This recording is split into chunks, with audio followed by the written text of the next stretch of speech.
Hello, I'm Jan Ślewiński and you're watching Break the Fake. They make them, we break them, and tell you everything you need to know. Now, the fact that Russia is almost corroded through by corruption seems to be public knowledge. Well, public knowledge to everyone except the Russians themselves. It's hard to say why the Kremlin regime chose to start tackling corruption in the military now, but some believe that it might be because of the poor performance of the Russian armed forces in Ukraine, where the staggering cost in blood and treasure has translated into little actual results. After all, taking small, almost nameless villages may impress military bloggers, but it doesn't exactly bring Moscow closer to achieving actual strategic objectives, right? And now, Russian imperialists are dreaming about, quote-unquote, taking Kharkiv, discussing the prospects for encircling the city and turning it into what they call a second Grozny, with no mind paid to the horrifying human toll that would entail Russia in a nutshell. Маленькое замечание. Давайте. Да не надо из Харькова устраивать второй Грозный. Надо взять его в кольцо и устроить блокаду. Не надо втягиваться в уличные бои, боже мой. Александр Николаевич, тогда мы рискуем получить видеокадры тех мирных жителей, которые не успели оттуда выйти, и которых украинская армия не будет оттуда выпускать. Слушай, у нас это было уже. Детей, Вань, стариков. Вань, это было все. На зов стали это было, и чего? Это помешало нам освободить этот... масштабы Мариуполя, масштабы Харькова. So yeah, we're going to commit war crimes, we're not even hiding it anymore. It seems to be the prevailing narrative on Russian media right now. Meanwhile, Russian General Yuri Kuznetsov has been arrested on charges of taking a bribe. The officer, who oversaw the Russian Defense Ministry's personnel department, allegedly received money under the table for performing certain favors for businesses. According to Kommersant, the case involves appointments to positions in the ministry. In connection with the charges and the arrests, Kuznetsov's house and office were both searched, leading to the discovery of over 100 million rubles in cash, which is about $1 million, still a respectable amount, right? In addition to that, lots of foreign currency has also been found. In late April, Russian Deputy Defense Minister Timur Ivanov was arrested on the same charges. At the time, AFP wrote that his detention was personally reported to Vladimir Putin. Ivanov was also accused of involvement in large-scale corruption efforts. The charges against him carry a maximum sentence of 15 years in prison. The boss of the whole shebang, Sergei Shoigu, has only lost his office for now. But we'll see what happens. Things might still get ridiculous down the line. After once again securing the support of the Russian nation in what the Kremlin chose to call a presidential election, Vladimir Putin rolled up his sleeves and began remaking his government. Well, remaking might be too big of a word. After all, from the bigwigs, only Shoigu fell into disgrace for the time being. Now, let's take a look at a Russian cabinet meeting. The table, long enough to land jetliners, with the brilliant son of the nation at the head, and all around him, his quote-unquote ministers sitting around like school children, always delighted, no matter what they hear. Принять необходимые кадровые решения на уровне министерства и ведомств, с тем, чтобы команда была полностью сформирована и уверенно и эффективно работала бы.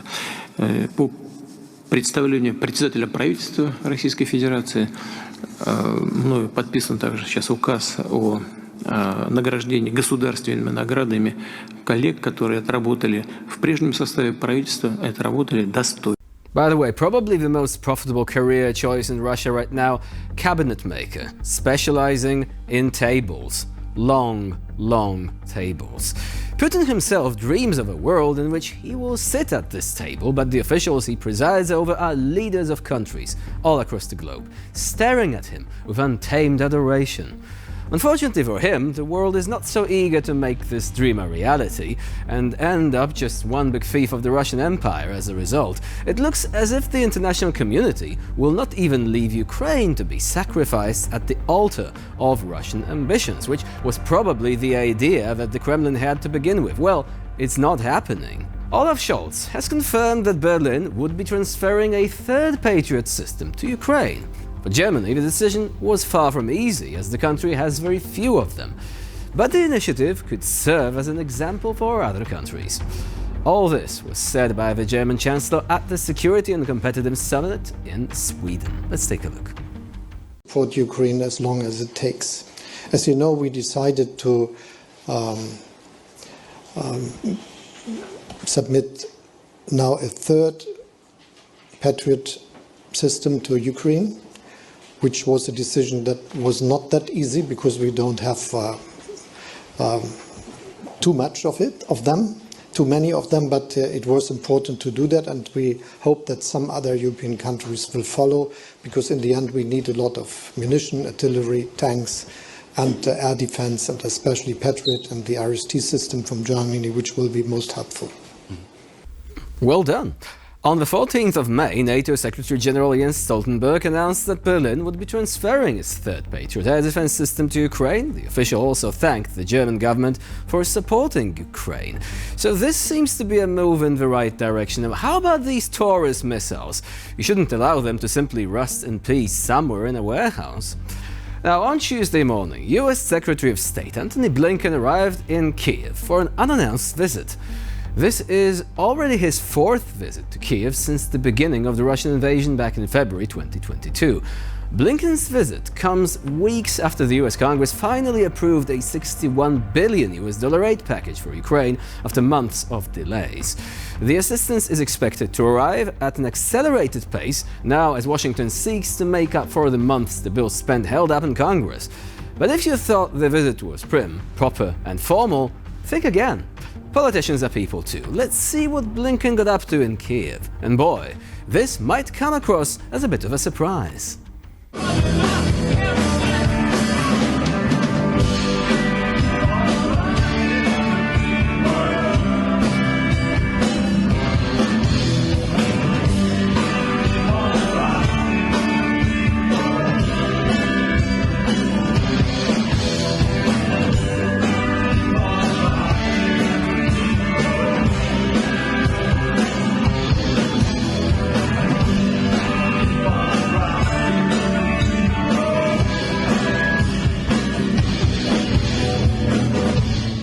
Wait, what kind of reality are we living in? Well, the one where a sitting US Secretary of State gets up on stage at a bar in Kiev to play Neil Young's Rockin' in the Free World. Blinken's guitar playing drew some criticism in light of the months of delay in US military aid. To quote one Ukrainian that was at the bar in question, "We didn't understand anything, but we asked for rockets." Maybe that was Blinken's way of apologizing. Who knows? It wouldn't be the first time that the audience came out disappointed because they expected the gig to be more, heavy metal. To close out today's episode, we'd like to show you the latest in Russian propaganda. The Kremlin is now trying to push a narrative that the Ukrainian government doesn't care about its own people. Let's take a look, but be ready for industrial quantities of cringe.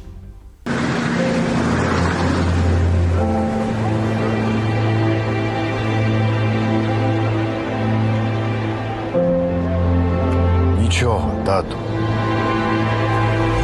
Не плач.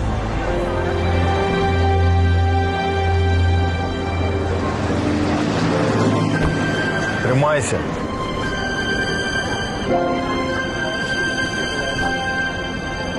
Все буде добре.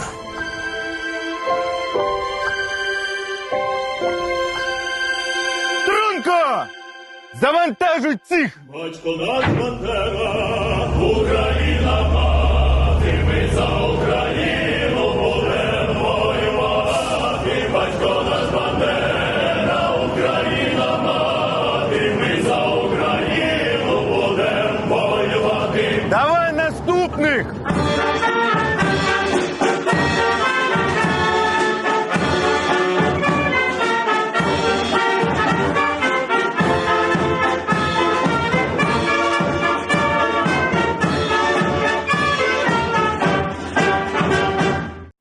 Now, in psychology, you call this projection. You accuse others of something that you're likely to do yourself. Remember the mobilized Russian troops arriving at the front lines with no proper gear, and also many of them were actually way past their prime. Another great example of totally idiotic Russian propaganda filmed in hopes that it will dissuade Ukrainians from defending their homeland.